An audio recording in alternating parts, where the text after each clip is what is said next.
আজকের এপিসোড সালাউদ্দিন সাহেবের নিয়া। উনি বিএনপির সবচেয়ে গুরুত্বপূর্ণ নেতা, মানে দ্বিতীয় প্রধান নেতা বলা যেতে পারে, অপেক্ষাকৃত তরুণ নেতা। সারা দেশের মানুষের আগ্রহ আছে কলে সালাউদ্দিন সাহেবের বিষয়ে। আমার আছে, হ্যাঁ, আমার ওনার খুব পছন্দই হয়। কেন হয় বলি। প্রথমত, উনি দারুণ সুদর্শন একজন মানুষ। বাংলাদেশের পলিটিশিয়ানদের মধ্যে এমন সুদর্শন আর কেউ আছে কিনা আমার জানা নাই। পলিটিশিয়ানদের বাদ দেন, বাংলাদেশের নাগরিকদের মধ্যে এরকম সুদর্শন পুরুষ খুব কমই পাওয়া যাবে। ওনার বয়স মনে হয় 62-63 এরকম হবে, কিন্তু দারুণ রিজু একহারা ফিগার, দারুণ ফ্যাশন সচেতন। পাঞ্জাবির উপরে যে কোটিটা পরেন না, সেটা খুব এক্সক্লুসিভ করে মনে হয় উনি ডিজাইন করেছেন, আর কোথাও দেখবেন না।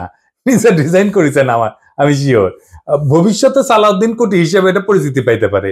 এগুলো তো গেল প্রশংসার দিক। উনি রূপালী পর্দার সেলিব্রিটি হইলে এই কথাগুলো এনাফ ছিল, কিন্তু উনি রাজনীতিবিদ, বাংলাদেশের প্রধান দলের বলা যায় দ্বিতীয় প্রধান রাজনৈতিক ব্যক্তি।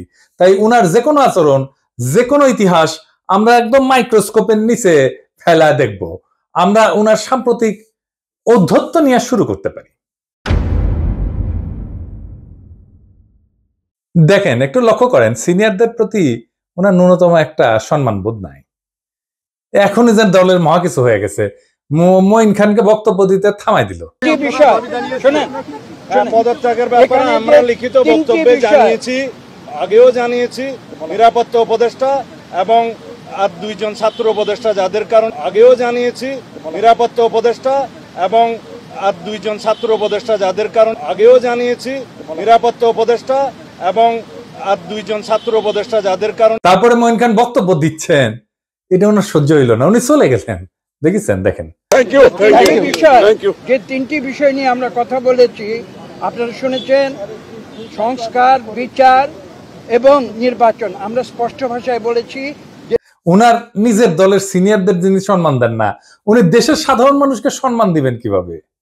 আবার ওনার বক্তব্যের টোন দেখেন, মনে হয় ধমকায় ধমকায় কথা বলতেছেন। নিরাপত্তা উপদেষ্টা এবং আর দুইজন ছাত্র উপদেষ্টা যাদের কারণে এই সরকারের নিরপেক্ষতা ক্ষুণ্ণ হচ্ছে, তাদেরকে বাদ দেওয়ার জন্য আমরা আজকেও লিখিত বক্তব্য আমরা দিয়েছি। সেই আশ্বাস ওনারা দেখবেন, আমরা আমাদের বক্তব্য দিয়েছি। আবার পাশাপাশি আমির খসরু মাহমুদের বক্তব্য দেখেন, নম্র বিনয়ী ভাবে বলতেছেন, তাই না? দেখেন, আমি একটু বলি, মূলত সংস্কার এবং বিচার, নির্বাচন, এই তিনটার উপর আলোচনা হয়েছে। তো সালাউদ্দিন সাহেবের টোন দেখেন, আবার দেখেন। নিরাপত্তা উপদেষ্টা এবং আর দুইজন ছাত্র উপদেষ্টা যাদের কারণে এই সরকারের নিরপেক্ষতা ক্ষুণ্ণ হচ্ছে, তাদেরকে বাদ দেওয়ার জন্য আমরা আজকেও লিখিত বক্তব্য আমরা দিয়েছি। মনে হয় ধমকাইতেছেন। উনার ধমকানের কেউ তো দে, হ্যাঁ তো দে না।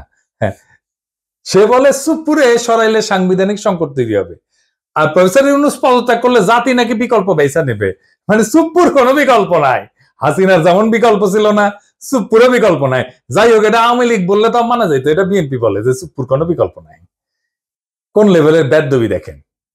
সালাউদ্দিন সাহেবকে নিয়ে কয়েকটা প্রশ্ন উঠছে বলে, খুব গুরুতর প্রশ্ন, যেটার জবাব ওনারে দিতেই হবে, বিএনপিকেও দিতে হবে। কারণ বিএনপি ক্ষমতায় যাইতে চায়, সরকার গঠন করতে চায়, এবং বিএনপির মুখপাত্র সালাউদ্দিন সাহেব। আলাপ উঠিছে যে সালাউদ্দিন সাহেবের পোলা এস আলমের অফিসে বসতেছে। এই ব্যাপারে সালাউদ্দিন সাহেবের বক্তব্য কি? এস আলমের সাথে সালাউদ্দিন সাহেবের সম্পর্ক কি? এটা না একটা ব্যাখ্যা দেশবাসী জানতে চাইতে পারে। সারা দেশে একটা ধারণা প্রবল, সালাউদ্দিন সাহেব শেখ হাসিনার ক্যাশিয়ার, দুর্বৃত্ত, অলিগার্ক এস আলমকে, তার বাণিজ্যিক সাম্রাজ্যকে প্রোটেকশন দিতেছেন। সালাউদ্দিন সাহেবের স্পষ্ট বক্তব্য দেওয়া উচিত, বিএনপির স্পষ্ট বক্তব্য দেওয়া উচিত। সালাউদ্দিন সাহেব যখন ধরা পড়ছিলেন, গুম হয়েছিলেন যে বাসায়, ওইটা এস আলমের একজন কর্মচারীর বাসা ছিল। অদ্ভুত ব্যাপার না? ফিরে আসলেন, যে গাড়ি চললেন সেটাও একজন এস আলমের গাড়ি। সালাউদ্দিন সাহেব গুম কমিশনে জবানবন্দি দিচ্ছেন, এটা সত্য। গুম কমিশন একটা ফ্যাক্ট ফাইন্ডিং কমিশন।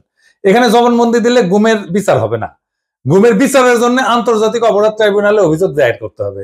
সালাউদ্দিন সাহেব আন্তর্জাতিক অপরাধ ট্রাইব্যুনালে কোনো অভিযোগ জমা দেন নাই, আজকা পর্যন্ত জমা দেন নাই। এটা নিয়ে ইলিয়াস বলছিল, ইলিয়াসকে কি গালাগালি সবাই। ইলিয়াস তো ভুল বলে নাই। সালাউদ্দিন সাহেবের গুমের বিচার হোক, উনি ট্রাইব্যুনালে অভিযোগ দায়ের করেন। উনি কেন করেন নাই এখনো পর্যন্ত অভিযোগ দায়ের, এই প্রশ্ন ওনাকে করাই যায়, এবং রাজনৈতিক নেতা হিসেবে এটার জবাব ওনাকে দিতেই হবে। এবার আসি ওনার গুম হওয়ার পরের ঘটনা নিয়ে।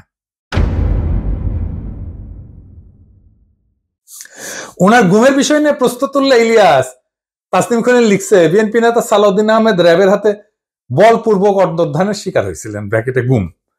বিএসএফ এর মাধ্যমে তাকে বর্ডার ক্রস করায় Indian national investigation agency NIA এর হাতে তুলে দেওয়া হয়। বাংলাদেশ এবং ইন্ডিয়ান রাষ্ট্রীয় বাহিনীর হাতে বলপূর্বক অন্তর্ধান এবং এক্সট্রাঅর্ডিনারি রেন্ডিশনের একজন সার্ভাইভারকে নিয়ে যারা কুৎসিত প্রপাগান্ডা করছো, তাদের উপরে মজলুমের লানত। হ্যাঁ, ঠেলায় পড়লে নাকি বাঘে ধান খায়।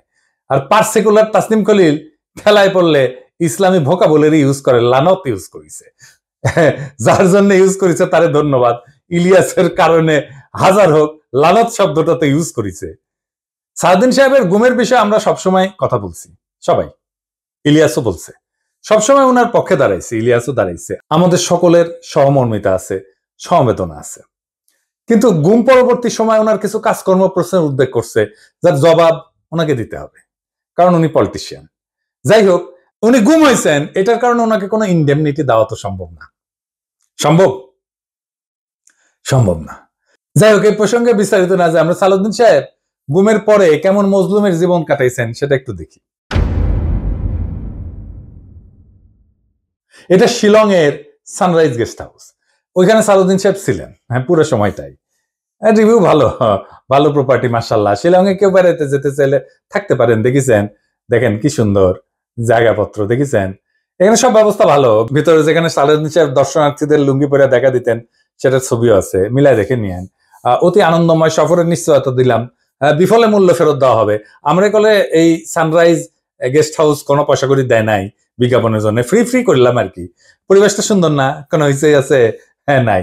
এখানে কিন্তু পুরো সময়টাই কাটাইছেন। উঠিছেন মে মাসের 2015 সালে। তার 2 মাস পরে ডেইলি স্টার এই রিপোর্টটা ছাপে, তিনি কেমন আছেন। এটা একটা বিলাসবহুল গেস্ট হাউস, রিপোর্টেই কইছে 4টা বেডরুম, উনি 2টা রুম ভাড়া নিছিলেন, কিন্তু থাকতেন একাই। দেখেন রিপোর্টে বলা আছে, অন্তত এই রিপোর্টে তাই বলতেছে। কিচেন আছে, খুব চমৎকার ড্রয়িং রুম আছে, ফায়ার প্লেস আছে, সবুজ লন আছে, পিসের সবুজ লন, এটা দেখে দেন, এইটা সে লাইব্রেরি আছে, বার আছে, তাতে মদ্যজাতীয় পানীয় আছে। সাদিন সাহেব একা একা খেলেন, হাঙ্কার দিয়েছে, খাবেন না, কিছু করলাম নাহিনি। তাইলে সাদিন সাহেব একটা কথা কই, যে সত্যেন্দ্রনাথ দত্ত আছে না, ওনার মদিরা মঙ্গল নামে একটা প্যারোডি আছে। ওই যে ডিএল রায়ের বঙ্গ আমার জননী, আমার ধাত্রী, আমার দেশ, একটা গান আছে না, ওইটা দিয়ে এটা একটা প্যারোডি বানিয়েছিলেন, মদিরা মঙ্গল। উনি কইছিলেন, মদ্য আমার, পানীয় আমার, শরাব আমার পেগ, কেন কোম্পানির নজর দিল গো, কেন হলো গো ডিউটি পেগ, মানে ডিউটি বেড়ে গেছিল। তো উনি মনের দুঃখে এই প্যারোডি লিখেছিলেন। তারপরে লিখেছেন, নিরামিষেই যকৃতটা শুধু বৈরাগী সম করিছে শেখ, রাগ্গি আমার, মাগ্গি আমার, ভাগ্যি আমার পেগ। হ্যাঁ, আপনাদের প্রিয় রঠা মানে রবি ঠাকুর, মানে বিএনপির প্রিয়। তো রবি ঠাকুরের একটা গান বলি আর কি, আপনারা নাকি রবি ঠাকুরের গানকে জাতীয় সঙ্গীত বানাইতে পারিয়া কৃতজ্ঞ, সেজন্য ওনার একটা না বললে কেনকা করে হয়। মানে চিরকুমার সভা এটা লেখা আছে, ওরা অক্ষয় বলে একজন চরিত্র আছে, ওই গাইতেছে, ওই গাইছে কি জানেন, অভয় দাও তো বলি আমার উইস্কি, মানে ইচ্ছা, অভয় দাও তো বলি আমার উইস্কি, 100 টাকা সোডার জলে বাকি 3 পোয়া হুইস্কি। হ্যাঁ, আমাকে না একবার খাওয়ায় না সালাউদ্দিন সাহেব, 100 টাকা সোডার জলে বাকি 3 পোয়া হুইস্কি খাওয়ায়। এটা আমার উইশ থাকলো আপনার কাছে। পুরা বাংলাটা নিজে তো ভাড়া করেছিলেন, তো বাংলাদেশি টাকায় কত, 1.5 লাখ টাকা মাসে।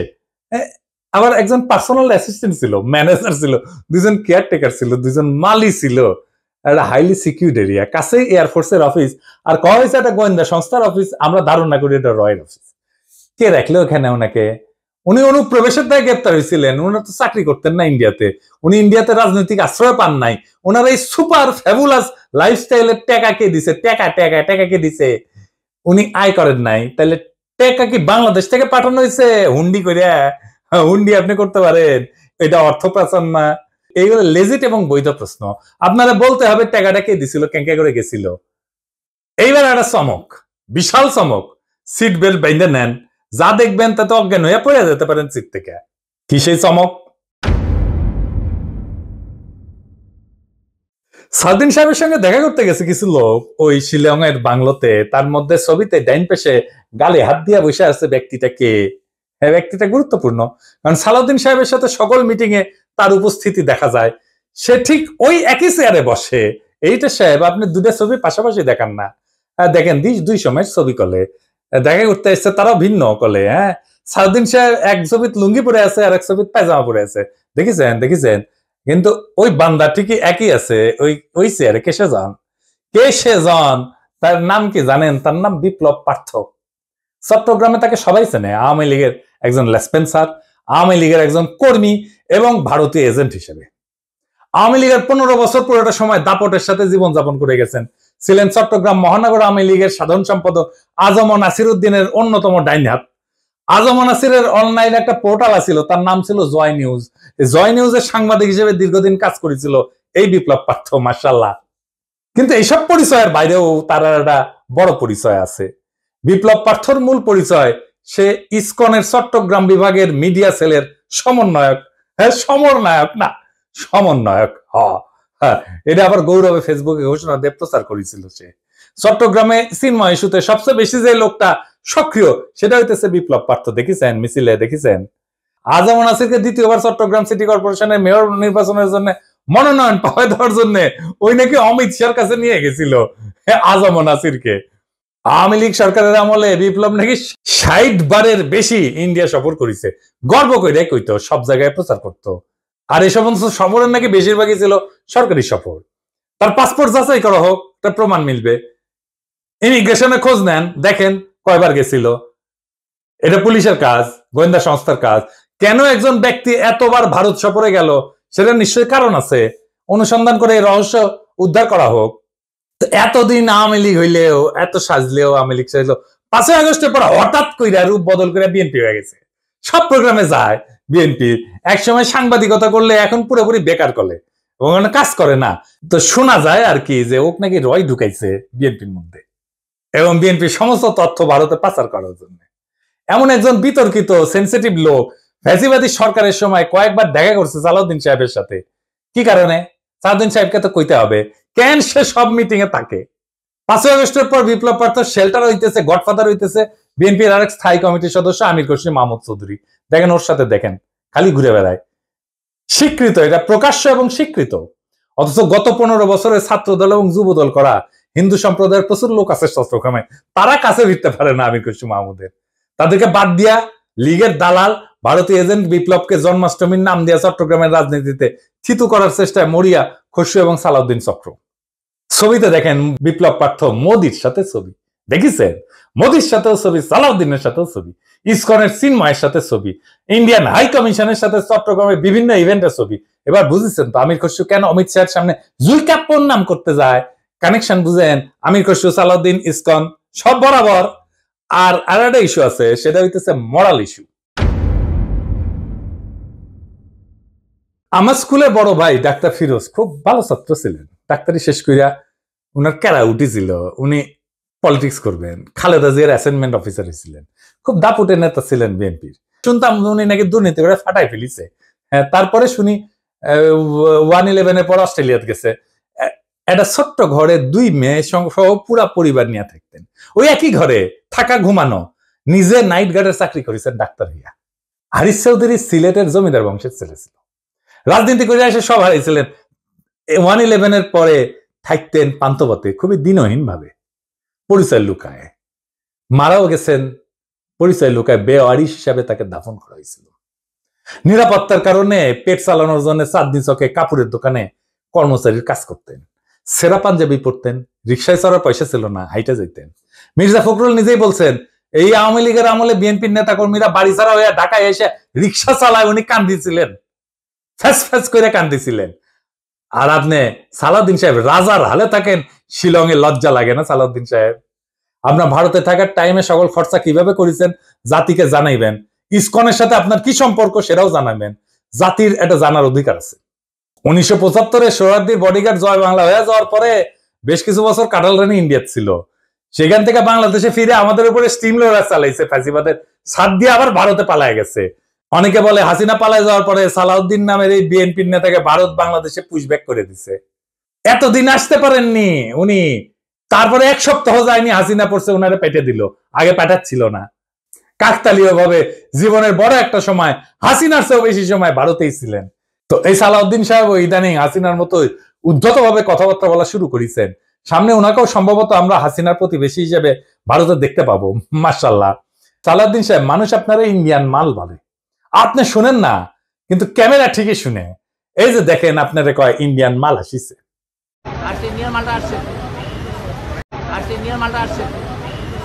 একজন নেতার চেহারা, পোশাক, স্টাইল, ফ্যাশন এ সমস্ত ইতিহাসের পাতায় জায়গা করে নেয় না।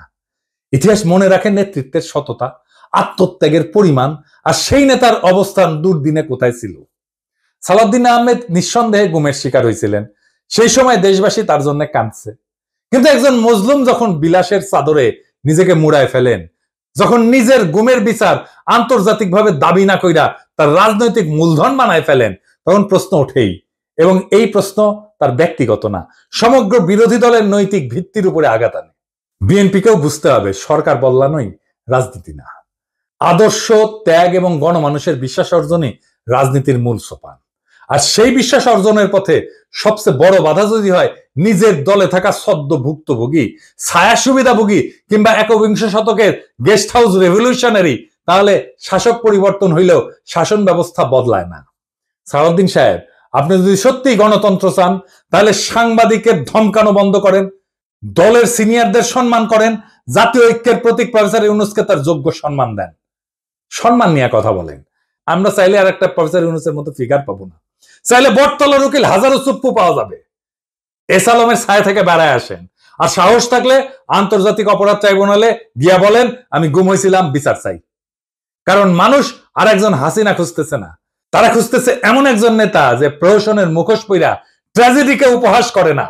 মানুষ ইতিহাসের পুনরাবৃত্তি চায় না, তারা ইতিহাস বদলাইতে চায়। তাই সিদ্ধান্ত আপনার সালাউদ্দিন সাহেব, আপনি ইতিহাস হবেন না আর একটা ব্যঙ্গাত্মক পুনরাবৃত্তি হবেন। আপনি বিশাল নেতা, আমরা অতি ক্ষুদ্র পিঁপড়া, কিন্তু মহাকালে যখন আমরা কেউই থাকবো না, সেই সময় এই ভিডিও থাকবে, প্রশ্নগুলো থাকবে, ইতিহাস জানবে। কেউ কেউ প্রশ্ন জারি রাখছিল, কেউ কেউ সবকিছু মেনে নেয় নাই। এইভাবে জাতি চ্যালেঞ্জ করবে সেই দলটাকে যারা আগামী সরকার গঠন করতে চায় একটা রক্তাক্ত বিপ্লবের পরে, যে বিপ্লবের আকাঙ্ক্ষা ছিল ভারতীয় আধিপত্যবাদ মুক্ত একটা দেশ। সেই দেশে যদি আবারও কারো ছায়ায় আসে সেই পুরনো ভারতীয় শকুন, সেই দলকে, সেই ব্যক্তিকে রুখে দেওয়া প্রত্যেক দেশপ্রেমিক বাংলাদেশের কর্তব্য। ইনকিলাব জিন্দাবাদ।